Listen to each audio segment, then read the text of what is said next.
now let's turn away from Christie. Let's turn to Bob Gates. We're always interested in Bob Gates, and now he's favored us with yet another book. This is now his memoir of the time that he was now the defense secretary under Bush and then under Obama, and it's called Duty. Very strange book, but he's a very strange guy. Remember, Bob Gates is the founder of Al-Qaeda. He was the deputy director of the CIA in the early 1980s during the Reagan administration. And in one of his previous books, I think the previous one is called Out of the Shadows. And by the way, you can find this in 9/11 Synthetic Terror Made in USA. You can also find material about Bob Gates in George Bush, the Unauthorized Biography. That's Bush the Elder. So I've got two books where I read about Gates. The earlier book, the Bush the Elder biography, we see that Gates was so dirty because of his connections to Iran-Contra that it took several tries to get him installed as CIA director under Mad Dog Bush the Elder. He was so dirty, he could not stand the congressional scrutiny. So they parked him in other jobs in the government. You should also remember, though, that before that, right, several years earlier, Gates had been the assistant of Zbigniew Brzezinski at the National Security Council. Remember, the first guy that Zbigniew saw in the morning and the last guy that Zbigniew saw when he left the White House in the evening or whenever it was. In other words, Zbignew's right-hand man was Bob Gates. Bob Gates then goes on to become a protege of the Bush political faction. And there, as we read in this interesting book, Out of the Shadows, he's the founder of Al-Qaeda. And the way he slyly puts this into his book is, we considered the creation of an Arab Legion under CIA auspices, under Saudi auspices, to fight the Soviets in Afghanistan, but we decided not to do it. Baloney, you decided to do it. That is the difference. So this is a figure of the invisible government, quite frankly, right? Somebody who can be around that long in that many roles, right, from the Carter administration in prominent positions all the way down to Bush the Younger and indeed to Obama. And he represents the interests of the invisible government, but too dirty to get into to get the CIA directorship the first time around, and then a joint protege of Zbigniew and Bush. Now that obviously means that's part of his staying power. Interesting with Bob Gates is his psychological approach. This is something you often find in government. It's a farm boy persona, right? A certain wide-eyed naivete, which is affected. In other words, it's a deception posture of a vicious intriguer, a vicious infighter, intriguer, and criminal type. So, what does he say in this book? Well, he doesn't like Obama because Obama is not sufficiently dedicated to the Afghan war. And of course, the Republican, the reactionary talk show guys are now going wild, saying, "Oh, well, you didn't believe in the Afghan war, and nevertheless you sent the troops there to fight and die." Well, that's all imputed by Gates. In other words, this is what Gates says he thinks Obama was thinking. Maybe one of the interesting points is that as Secretary of Defense, Gates says his role was to manage the relation of the top generals at the Joint Chiefs of Staff and the Pentagon with Obama and the White House. And in this, it's clear that Gates considers himself finally the advocate of these military types. And this is very bad because, remember, what we've had in the past several years, it became obvious to the general public with Stanley McChrystal, right? His nasty comments, his staff or court, as we might say. The McChrystal crew were obviously, constantly insulting Obama, Biden, bite me. Remember this stuff? Stanley McChrystal, the stuff that got him fired. A clique, a network of subversive, insubordinate generals, in some cases putschists, generals who are ready for a putsch. And the tips of the iceberg include McChrystal, as I've just said, and then Petraeus. And we've been finding out that Petraeus was on the receiving end of an appeal from Roger Ailes, right? Roger Ailes, the principal operative of Rupert Murdoch in the United States. Roger Ailes, the boss of Fox News. He was trying to encourage Petraeus and Christie to run, I guess, as president and vice president, respectively, and promising big money. And, of course, that was very unethical for Petraeus to have that conversation while he was an active duty general. But, of course, we're not naive. This is what goes on. But all of those generals that Obama has fired, right, all of these people, Carter Ham of U.S. AFRICOM,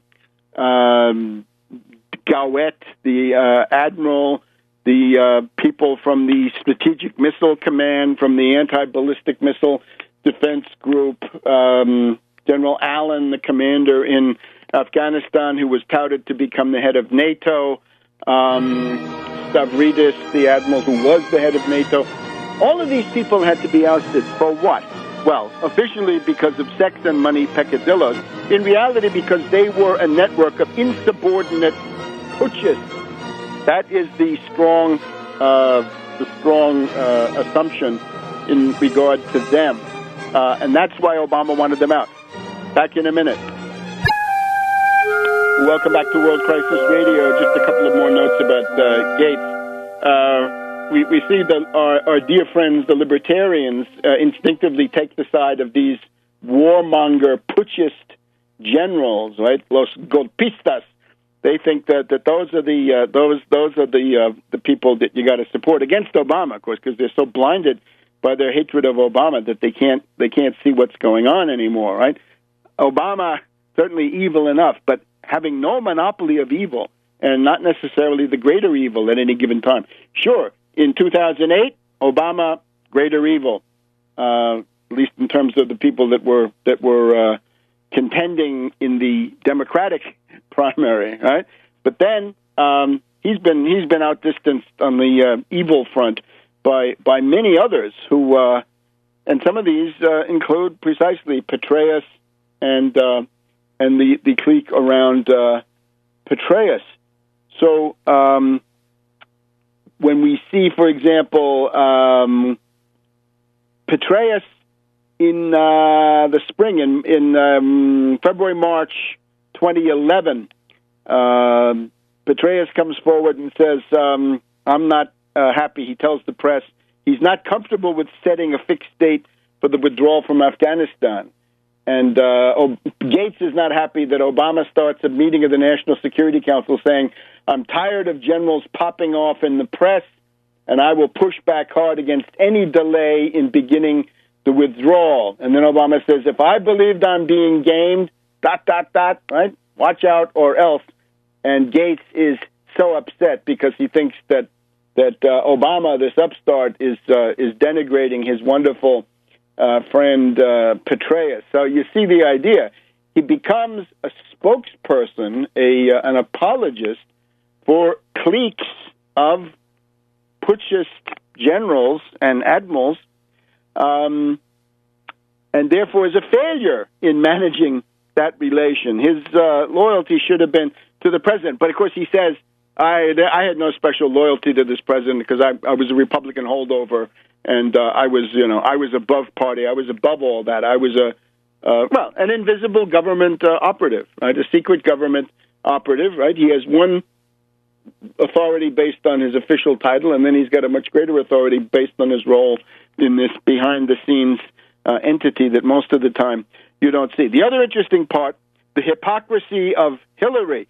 One of the reasons why Hillary Clinton must never be president is that Hillary tells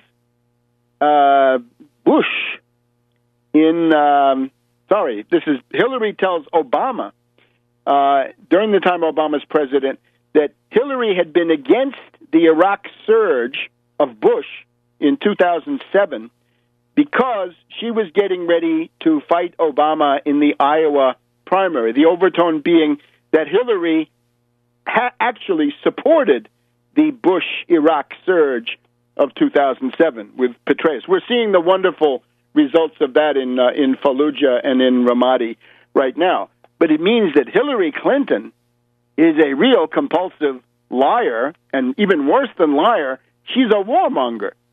She really wanted that surge, right? She doesn't understand anything. And remember, she's obviously internalized this idea that as time goes on, she's got to be the biggest warmonger in the room, because if she's not, she'll be accused of being a weak woman. She'll be accused of being an emotional softy, and she's got to fight back against that. So she is ipso facto disqualified to be president. By the way, Christie, of course, must never be president based on what we've seen. Imagine what such a personality might do with the powers of the presidency, which are immense. Imagine the kind of vindictive stuff that he might pull operating from the Oval Office. And then it turns out that Obama, we read in the book, the president, meaning Obama conceded vaguely that his opposition to the Iraq surge had also been political. So they're both crypto warmongers.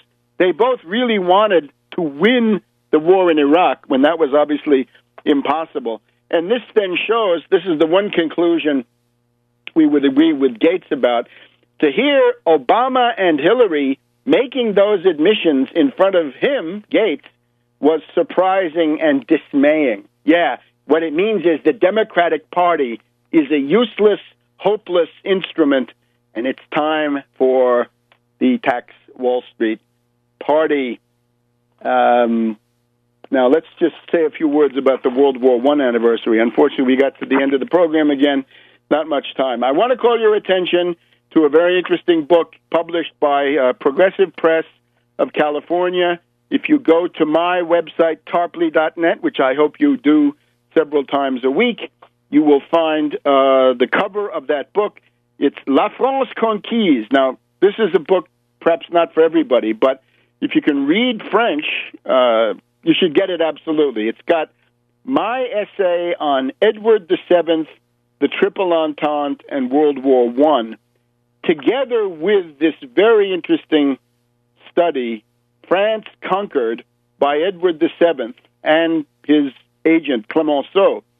And this is written by a former French foreign minister, Émile Flourens. This was a good French foreign minister. He had avoided war between France and Germany during the Boulanger period, right? During the the 1870s, 1880s, he had been working for peace. So this is published by Garnier of Paris, 1906, but then it went into the public domain, and 100 years later, it was republished in this form. I was the one who found it in the dusty corridors of the Library of Congress. It's also got a German pamphlet by Reinhold Wagner, a figure close to the German General Staff. This is written in 1914 and indicates Edward VII as the greatest, the author of the greatest crimes against humanity in the 20th century up until that time. Right, this was written in the very first year of World War I. There's also some other material in there. I would urge you, if you can read French, get this. Right, it's a revelation. The clarity of this guy Flourens is striking, and the principal thing is he realizes that before World War I that Edward VII has created the alliance system, the Anglo-French Entente Cordiale, the Entente Cordiale of Britain and France, 1902, 1903, 1904, and then the Anglo-Russian, the British-Russian Entente of 1907, 1908, which is coming. You could see it when he was writing this book. And with that, the encirclement of Germany by the hostile alliance systems. And at the same time, with this triple entente facing the triple alliance, which soon became a dual alliance of Germany and Austria-Hungary, it was a situation where any war involving a great power was extremely likely, almost inevitably going to become a world war because of the mobilization systems and because of the dynamics of these two military alliances. Now, so take a look at that. It's on the Tarpley.net website, and you click on that, and it takes you to the page of Progressive Press where you can find this book. I think this would be an extremely healthy thing to inject, because otherwise, our dear friends, the Brand X historians, are at work, right? I think I mentioned before, Max Hastings has been on C-SPAN, and of course, as a good Britisher, he wants to repeat this bankrupt formula of the Versailles Treaty that Germany and Germany's allies are the sole ones responsible. And my finding, of course, is quite different. Let me just also cite this Spiegel cover story, right? Der Spiegel of Hamburg, the most Anglophile news magazine in that most Anglophile of cities, Hamburg. Their story about World War I starts. This is the gem from the Spiegel essay. In the period leading up to World War I, right, 1914, this is a quote, there is little for which the British can be reproached. Yeah, there's everything for which the British can be reproached. Edward VII created the alliance system that made it a world war, and Sir Edward Grey, the British foreign minister, the protege of Edward VII, made the Germans think that Britain would remain neutral at the same time that he encouraged the French and the Russians to go wild with demand with the idea that Britain would back them up. So a deception posture that leads to the war. So we'll be talking about this in future times on the program. But take a look at La France Conquise with my essay